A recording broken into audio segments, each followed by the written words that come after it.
3, 1, 2, 3. So you've got these two levels of beat. And if we're going to then switch this into a compound meter, we would take 3 measures of 3/4, 3/4 plus 3/4 plus 3/4, and that equals 9/8. And so that's going to look like this. Those 3 measures of 3/4 combined to make 9/4.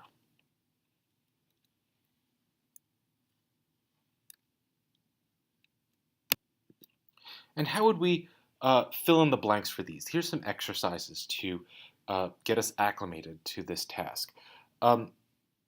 Let's ask what note value gets one beat or one big beat, and let's ask the number of beats in a measure or the number of big beats in a measure.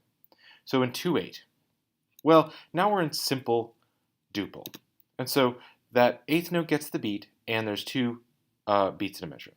And then the same thing with 3/8. There's 3 beats in a measure, and the eighth note gets the beat.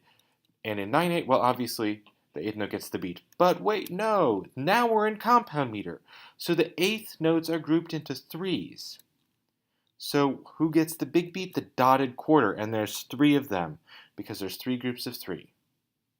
And then in 12/8, the dotted quarter is still going to get the beat, because there's 3 eighth notes in a big beat. But now we have 4 beats in a measure, and so this will be compound quadruple. Now, what's the meter? What's the meter if it's a compound duple where the dotted eighth gets the big beat? Well, that's going to be 6/16, because 3/16 notes make a dotted eighth, and if it's compound duple, that means there's 2 groups of 3, or 6. So 6/16. What's the meter if we're talking about a compound quadruple meter where the quarter note is the small beat? Well, compound quadruple means 4 groups of 3, so that's going to be 12. And if the quarter note gets the small beat, then the denominator will be 4. 12/4.